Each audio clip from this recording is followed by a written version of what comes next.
Olá, nono ano, tudo bem? Vim aqui para explicar nosso próximo conteúdo, que está na página 67, e a gente vai falar aqui do Present Perfect. Acho que não dá para vocês verem bem aqui no meu livro, mas vocês conseguem ver no livro de vocês, aí tranquilamente na página 67. Então, vou ler essa explicação, depois eu vou explicar do meu jeito, como eu sempre faço com vocês. O present perfect é formado com o simple present do verbo auxiliar to have e com o past participle do verbo principal. Pode ser acompanhado de already, ever, for, just, lately, never, recently e since, entre outros. Então temos aqui um exemplo. Bob and Marian have worked a lot recently. Aí depois mais um exemplo. Has Kate ever hiked a trail? Yes, she has. No, she hasn't. She has never hiked a trail. O present perfect é usado para expressar uma ação ocorrida no passado. O tempo em que a ação ocorreu não é mencionado. Bob has sent an email to his friend. O exemplo.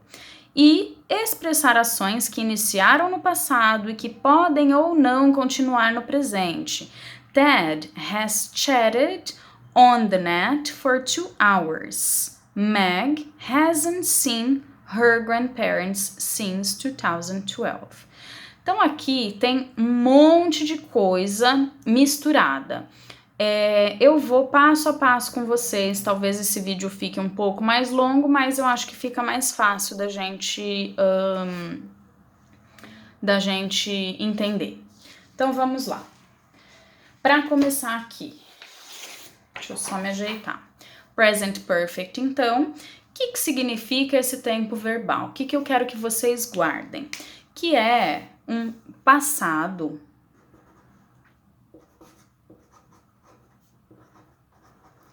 não expresso na frase.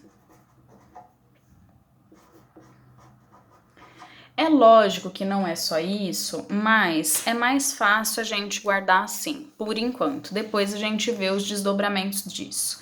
Então, por exemplo, se eu falo assim, I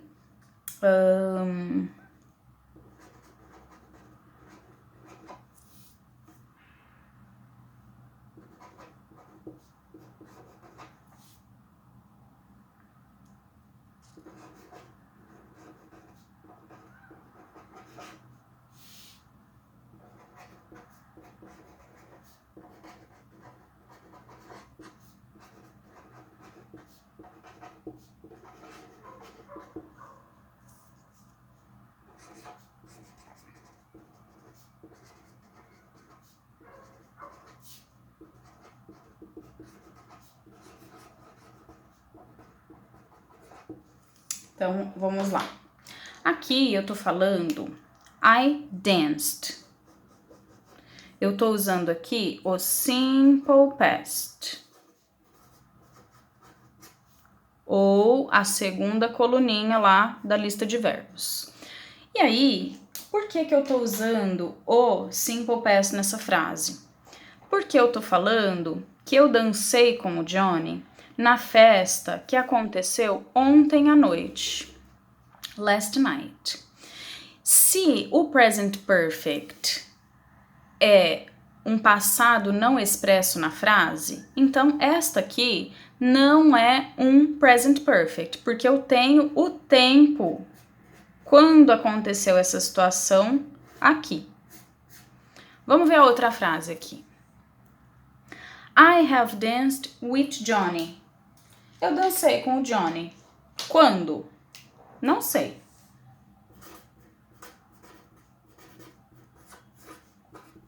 Na frase não tá falando quando eu dancei com o Johnny, tá falando que eu dancei com ele. Então aqui eu tenho um present perfect.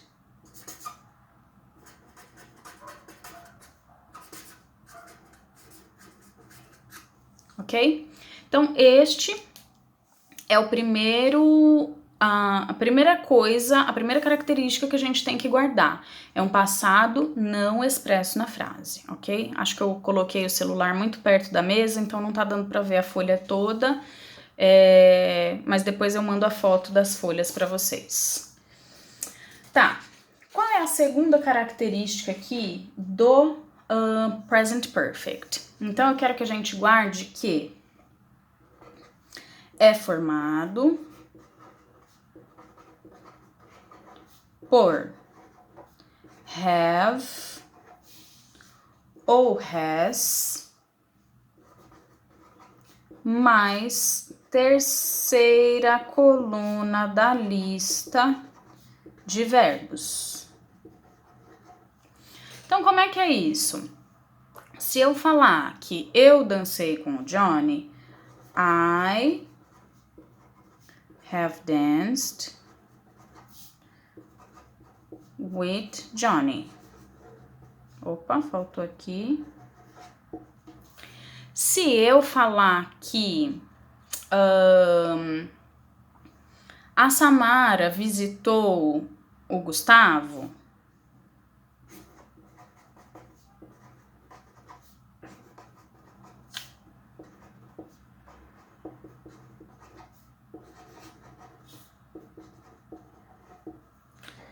então, o que a gente pode perceber aqui? O que a gente nota? Que aqui eu tenho have, aqui eu tenho has. Então, qual é a regra? Eu vou usar have para I, you, we e they. Então, para essas pessoas aqui eu vou usar have. E para quem eu vou usar has? Para he, she ou it. Certo? Então, quem tiver aqui desse lado, eu vou olhar e usar o verbo have ou has. Aí tá. A terceira a terceira coluna da lista de verbos. O que aconteceu aqui? Aqui aconteceu que eu usei verbos regulares, então eles terminam com ed.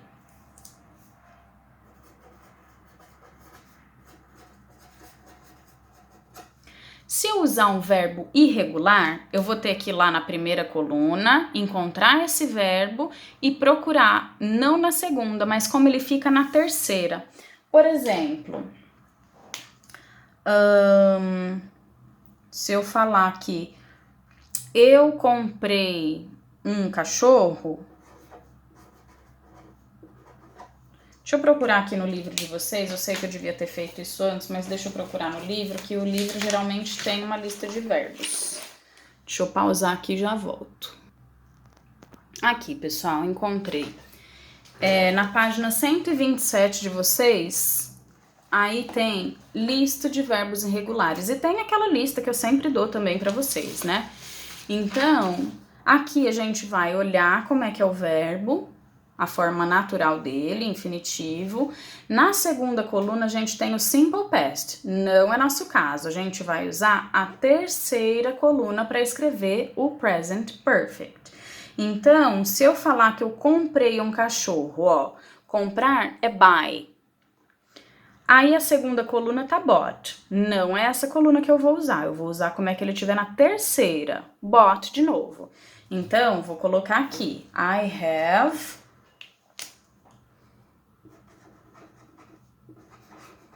bought a dog. Quando eu comprei um cachorro? Não tá falando. Então, aqui a gente tá certinho. A gente tá usando o have, de acordo com o I aqui. E bought, que é a terceira. Então, terceira coluna da lista de verbos. Ok? Então, a parte mais pesada é essa. Agora, o que é outra coisa que o livro traz? as palavras que a gente vai combinar com essas frases. Depois eu vou lá para a parte do negativo e interrogativo. Mas quais palavras a gente vai combinar com essas frases? Se eu falar que eu já visitei Paris, por exemplo,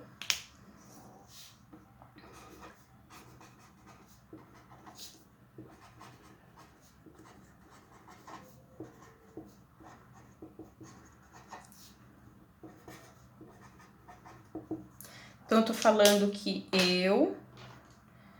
have, aqui eu tô com o verbo regular, e aí eu tenho essa palavra, que é o already. O que é esse already? É um já. Eu já fiz isso na minha vida. I have already visited Paris. Eu já visitei Paris. Se eu falar que eu nunca visitei Paris,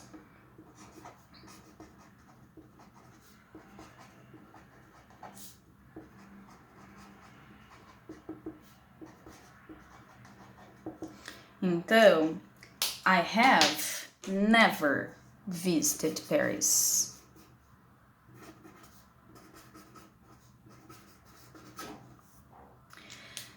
Nossa, aqui ficou parecendo um nunca, né? É um N. Se eu for falar que eu ainda não visitei Paris, aí eu vou introduzir aqui já a frase negativa. Então, eu vou falar que I haven't visited Paris yet.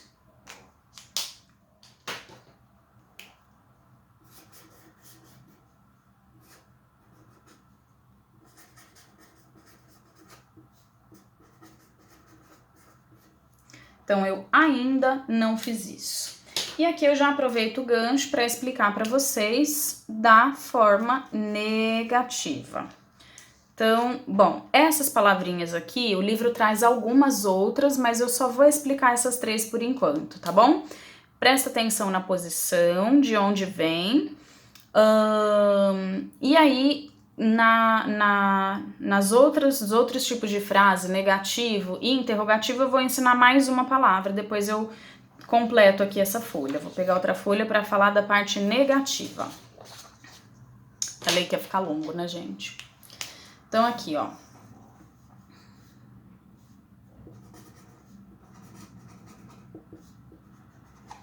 Então, como é que vai ficar a negativa? Como vocês viram ali, eu coloquei I haven't visited Paris.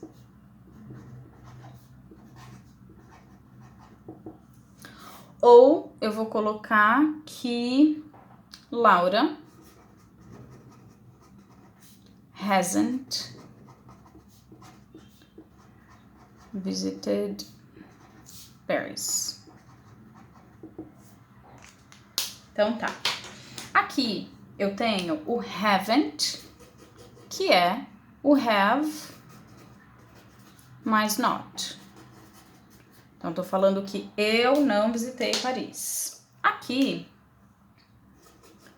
eu tenho o has mais o not. Então, aquelas pessoas para quem eu uso o have, eu vou usar dessa forma, que são I, you, we e they.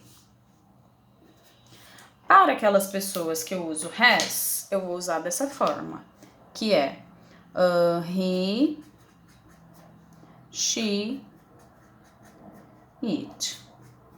Acho que tá ok aqui, né? É bastante coisa, mas acho que tá indo bem. Espero, né, pessoal? Depois, qualquer coisa, vocês me deixem um comentário lá no Google Sala. Pode deixar até no YouTube também, que eu vejo. E a forma interrogativa.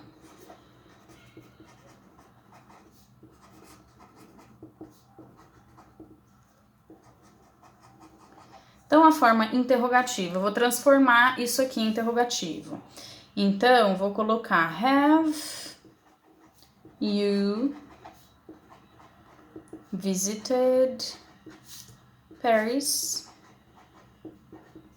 Ou has she visited Paris? Então, o que aconteceu aqui? Aquilo que acontece sempre quando a gente tem a forma interrogativa. O have saiu daqui e veio para o começo da frase. Então, de novo, as pessoas com quem eu uso have, que são I, you, we, they, eu vou usar o have, só que na pergunta ele vem para o começo da frase. Então, vai ser have mais pessoa mais o verbo na terceira coluna, mais um complemento. E a outra que eu tenho o has, que eu vou usar com as pessoas que eu uso has, he, she, it. Has she visited Paris? Ela já visitou Paris, ela já foi para Paris. Então aqui a gente tem has, pessoa, mesma coisa, gente, só muda o has de acordo com a pessoa que tá nessa frase. Verbo na terceira coluna, mais o complemento.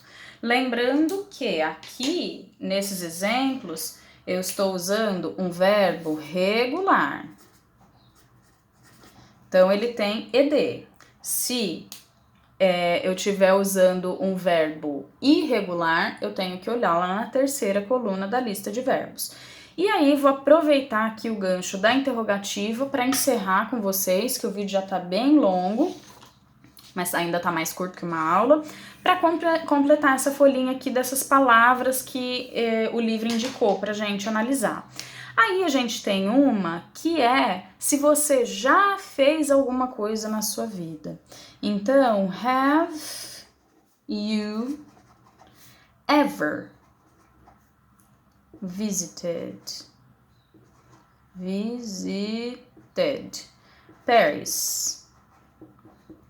Então, você, na sua vida, já visitou Paris? Ever?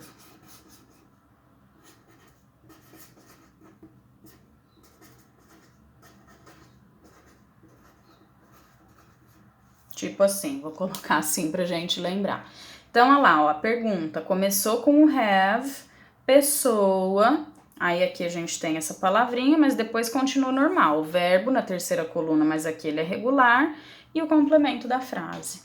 Bom, pessoal, muita coisa. Releiam lá a página do livro, vou deixar as fotos dessa explicação e na próxima aula eu retomo a explicação com vocês. Vou passar uns exercícios de leve para vocês testarem como é que ele funciona e depois a gente aprofunda mais nisso aí, tá bom? Beijão, até nossa próxima aula.